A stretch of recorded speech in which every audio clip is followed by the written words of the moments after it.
If you need to unpublish a Mailchimp landing page, you're in the right place. In this quick tutorial, I'm going to walk you through the exact steps to take your landing page offline without deleting it, so you can safely hide it from public view while keeping all of your content intact. This is especially useful if you made a mistake, want to pause a campaign, or simply no longer want that page live. If this video helps, make sure to hit the like button and subscribe for more simple software tutorials just like this. Alright, let's get started. First, open your web browser and go to Mailchimp. Once the site loads, sign in using your Mailchimp account credentials. After you log in, you'll land in the main dashboard where all of your marketing tools are organized. From the left-hand navigation menu, click on Campaigns.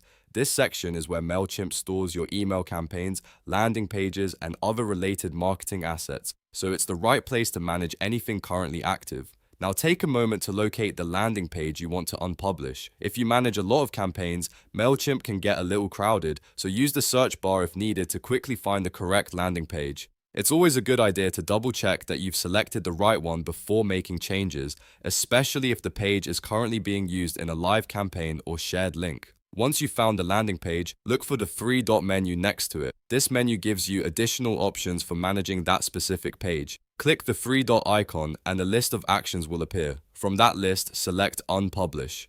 When you choose this option, Mailchimp will remove the landing page from public access, but it will not delete the page itself. That means your content stays safely stored in your account, and you can republish it later if you decide to use it again. After you unpublish it, the page will no longer be visible to visitors through the public link, which is exactly what you want if the page is no longer active. And that's it. You've successfully unpublished a Mailchimp landing page. It's a quick process, and once you know where to click, it only takes a few seconds. If this tutorial was helpful, please give it a like, subscribe to the channel, and turn on notifications so you don't miss the next step-by-step guide. Thanks for watching, and I'll see you in the next video.